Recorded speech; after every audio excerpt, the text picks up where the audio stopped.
Quase 156 milhões de eleitores de 5.569 cidades devem ir às urnas no Brasil para escolher quem serão os representantes municipais pelos próximos 4 anos. E você que está nos acompanhando já sabe em quem vai votar? Conhece o perfil dos candidatos? De acordo com o Tribunal Superior Eleitoral, juntando os dados dos candidatos a prefeito e vereador, o perfil do candidato neste ano seria: homem, negro, com 46 anos, casado, com ensino médio completo e empresário. Considerando a declaração por raça, pardos ou negros, 53%, brancos, 46%, indígenas, 0,5%, amarelos, 0,4%, sem informação de cor ou raça, 0,7%. Levando em conta o gênero, 66% dos candidatos são homens e 34% mulheres.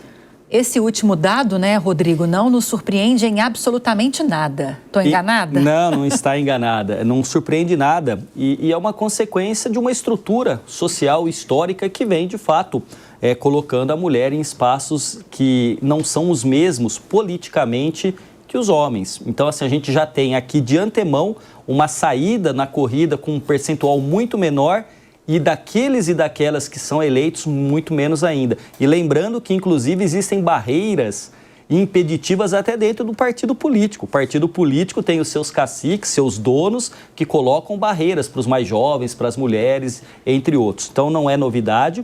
E até tem um dado, né? Até pouco tempo, eu inclusive vi políticas, mulheres, falando que no Senado da República não tinha banheiro feminino, tinha que se usar o banheiro da lanchonete. 2016, então, tá? Passou a ter. Pois é, 2016, eu não lembro, dado. Ótimo que você lembrou, mas 2016. Então veja que, de fato, é uma questão bastante importante e os números e os dados refletem isso. Lembrando que é a média, né? Sim. Só um outro dado antes de passarmos para os nossos debatedores também, Rodrigo, é esse dado do perfil geral, né? O perfil do candidato neste ano no geral, que seria um homem negro com 46 anos, casado, com ensino médio completo, empresário. Homem negro. Está preponderando aqui. Não sei se isso é também uma realidade ou foi uma realidade nas últimas eleições. Pelo que você até leu aqui, trouxe os dados, ultrapassa, está quase em 54% os que se autodeclaram negros e pardos. 53%. Quer dizer, ultrapassa os 50%. De fato, é um dado que reflete a diversidade da sociedade brasileira. Nós temos mais negros e pardos do que brancos, isso já o IBGE traz esses dados. Agora, tem uma outra questão também importante. Entre os que se candidatam e os que são eleitos, a representatividade ainda de negros nas câmaras municipais, nas prefeituras, no Congresso Nacional e, enfim, até mesmo na presidência, ainda é bem distante dessa população que se encontra aí preponderantemente em termos numéricos, percentuais no Brasil. De mulheres também, né? De mulheres também, sim. Eu vou dar uma pesquisada, ver se eu consigo encontrar algum dado em relação à representatividade que você citou. Enquanto isso, a gente segue o debate aqui em termos, Felipe, de políticas públicas. Esse perfil geral que a gente mostrou aqui na pesquisa, esses percentuais, eles vão ao encontro do avanço das políticas públicas nos últimos anos aqui no Brasil? Ou precisamos avançar muito ainda? Eu acho que nós precisamos avançar muito ainda. Como o Rodrigo falou, o que a gente tem de candidatos não reflete o que a gente tem de eleitos. Na última eleição municipal, nós tivemos 12% de prefeitas eleitas no universo de 5.569 municípios. Prefeitas mulheres. Então, isso acaba tornando as políticas públicas feitas por homens brancos, classe média, que dominam os seus partidos, dominam as suas regiões, e isso não reflete a população do homem negro que precisa de políticas públicas de cotas, políticas públicas de emprego, desenvolvimento econômico. Na teoria, Levi, não seria necessário, o político é eleito por um grupo de pessoas, mas ele governa para todos, né? Na teoria, isso não deveria ser um impeditivo para avançar nas políticas públicas, mas na teoria só. Certamente. Nós temos uma sociedade que ainda é estruturada a partir de lógicas de raça, de renda, de gênero, e é uma estrutura altamente consolidada que se manifesta nos espaços de poder. De qualquer forma, olhando esses dados, eu também me permito interpretá-los. Primeiro, a questão do homem negro. Acho que tem uma questão de autodeclaração que já exprime um reconhecimento da sua própria origem.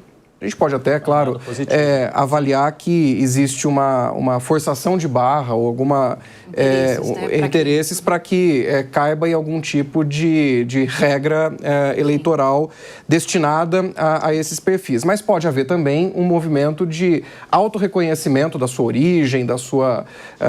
origem de raça, que é um movimento interessante, porque também houve no passado um processo de embranquecimento do pardo que se reconhecia como branco e hoje isso me parece um pouco diferente. E o empresário talvez capte uma tendência daquele microempresário individual, do MEI, que é uma realidade do mundo do trabalho.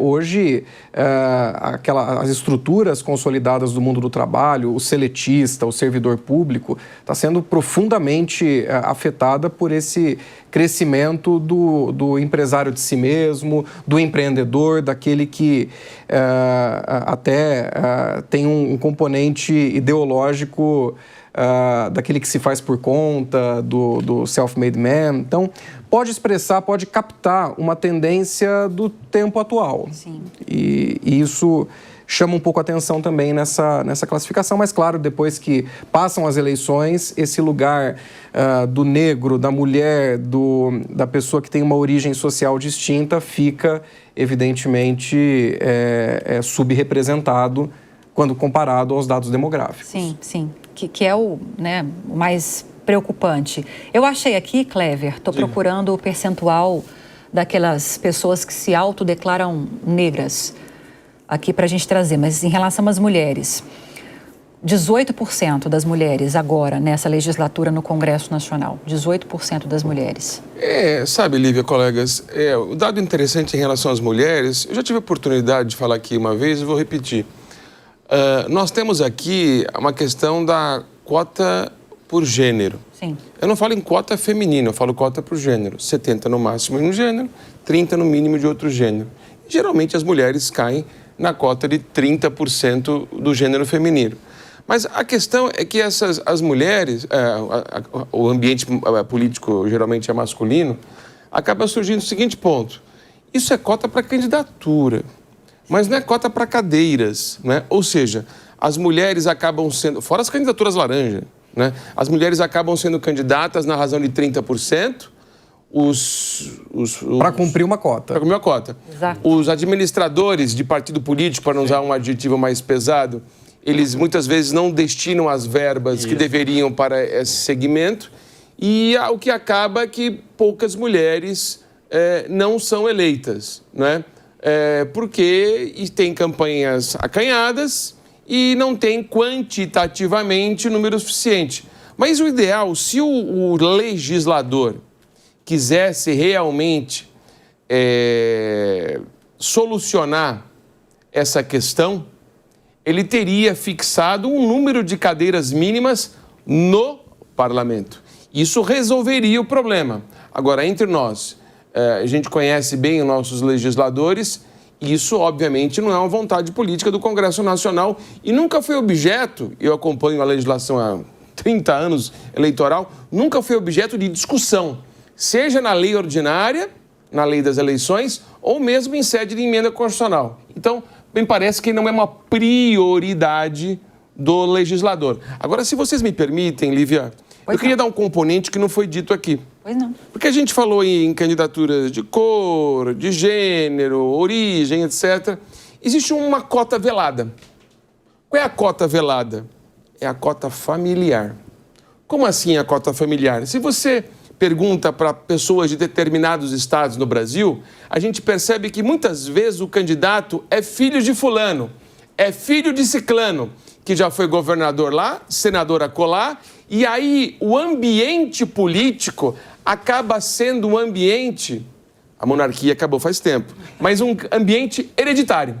De dinastias. Dinastias. Se me permite, inclusive a intensidade que você está falando, Quando Weber estuda a tipologia das formas de poder, esse é o poder tradicional, que tem características patriarcal, porque é sempre o homem e o pai, patrimonial, porque tem recursos, tem patrimônio, e gerontocrático, porque são os mais velhos. Um outro dado aqui mostra preponderantemente o acesso às cadeiras, não às candidaturas, como você bem lembrou, dos homens mais velhos. Mas se você for ver bem, isso não é um privilégio ou uma situação que a gente lamenta no Brasil. Se você pegar a política norte-americana ou a política europeia, é a mesma coisa. Existe uma tendência vocacionada de que filhos, netos de políticos proeminentes em determinados lugares dominam as regiões políticas. São aqueles feudos eleitorais que existiam e existem em determinados estados. Isso é uma cota velada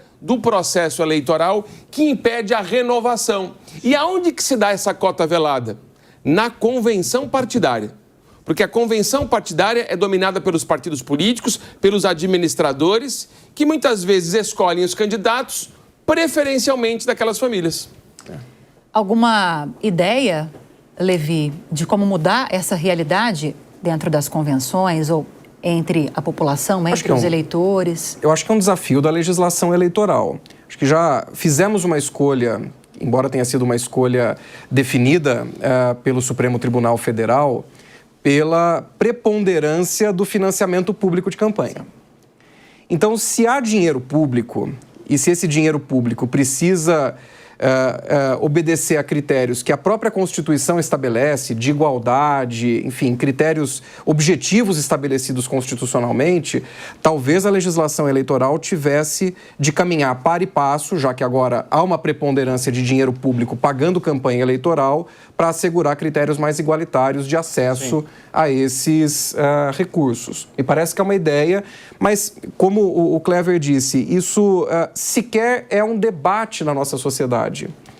A gente ainda precisa instalar esse debate na esfera pública, consolidar um caldo de reflexão que seja socialmente partilhada pelas pessoas, no sentido habermasiano, de esfera pública, para que, então, esse tema possa ultrapassar as barreiras da esfera pública e reverberar nos espaços de tomada de decisão.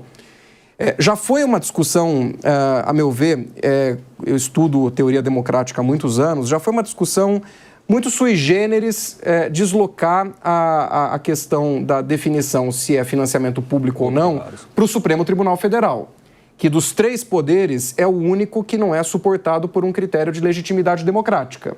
Então foram pessoas que não foram eleitas pelo povo que decidiram algo que podia e deveria, como tantos outros assuntos, questão relativa à descriminalização de drogas, alternativas relativas a aborto e, enfim, outras questões que o país sistematicamente evita discutir e que acabam sendo discutidas por quem não foi eleito para isso. Porque muitas vezes o legislativo, como lembrou o Cleber, também não faz o papel dele de legislar. E aí, quando vai para o Supremo, mas estão judicializando a política. Mas então cumpram, senhores deputados e senadores. Eles mesmos judicializam. Eles entram no STF. Aí, na questão da democracia, perdeu no voto, faz o quê? Judicializa. E aí você tem esses problemas, né, que a gente tem assistido e não é de agora, e você tem toda a razão. Exatamente. Tem esse argumento, eu não sei se vocês concordam com isso, uma vez com a demanda chegando ao STF, tem de haver algum tipo de posicionamento. Sim. Ele não pode não falar. E daí essa sensação de que eles estão...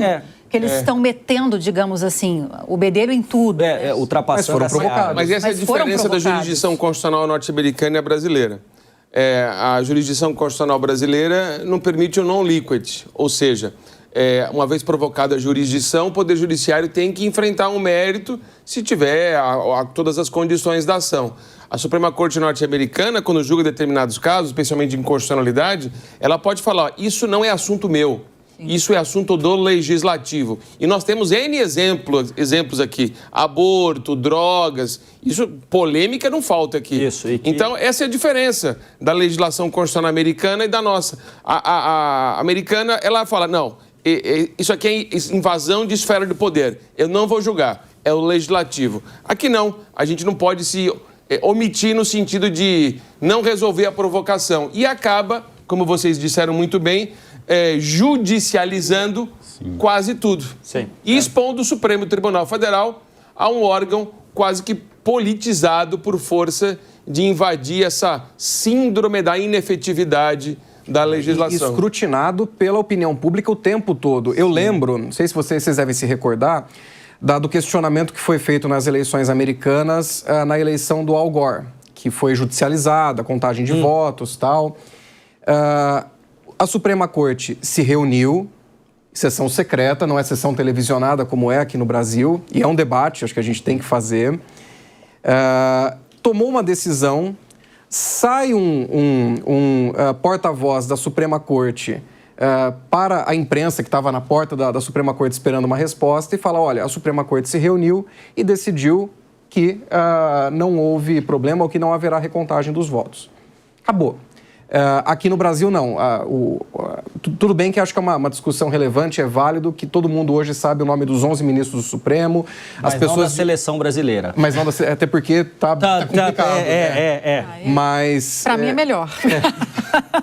Mas escrutinado pela opinião pública, quando, na verdade, dos três poderes era o que tinha que estar mais preservado dos humores... Da exposição midiática, das críticas. E dos humores da vida social, né? Eu acho que essa exposição midiática, né, na opinião pública, leva a população a ter muito mais ciência e controle do que acontece no STF, até porque parece que é mais simples, porque eles decidem entre sim e não, do que o que acontece no parlamento, porque tem emenda, passa por comissão, alguém vai, veta o projeto... E se perde. O Levi tinha tocado num ponto, Felipe, que eu queria ouvi-lo sobre isso, que é sobre a necessidade de que as mudanças para acabar com as castas políticas, por exemplo, aconteçam de uma forma mais abrangente, que venha do poder público para a sociedade, para se tornar uma mudança estrutural. Foi isso que eu entendi. Mas até que isso aconteça, que eu acho que é um longo processo, que eu nem sei se nós estamos avançando nesse processo, em que ponto nós estamos, mas eu acho que ele já começou. Até que haja essa mudança estrutural, essas políticas afirmativas eleitorais são necessárias? Elas fazem a diferença, embora haja um problema com candidaturas laranja, a gente sempre tem o noticiário bombardeado com isso toda a época de eleições, ainda assim é melhor tê-las do que não tê-las? Com certeza. E elas estão sendo respeitadas? Eu acho que ter alguma política é melhor do que não ter nenhuma política. E em relação ao respeito, a gente tem todas as questões que nós levantamos aqui. Quem é este homem negro? Quem são essas mulheres? Quem está dominando todo tipo de convenção, todo tipo de partido? E eu acho que isso reflete um pouco da forma como a sociedade brasileira é construída. A política hoje é uma política muito midiática, então as pessoas se interessam pelo que aconteceu no debate, pelo que está acontecendo nas redes sociais, TikTok, Instagram, e não se interessam de fato pelo que a política pode resolver na vida delas. Então acho que há um caminho que precisa ser trilhado Eu sou muito partidário da educação social, cívica, para que as pessoas tenham consciência do que é a política, saibam que a política é um lugar para ser ocupado pela sociedade, e eu acho que começa aí para terminar onde o Levi acha que a gente vai chegar.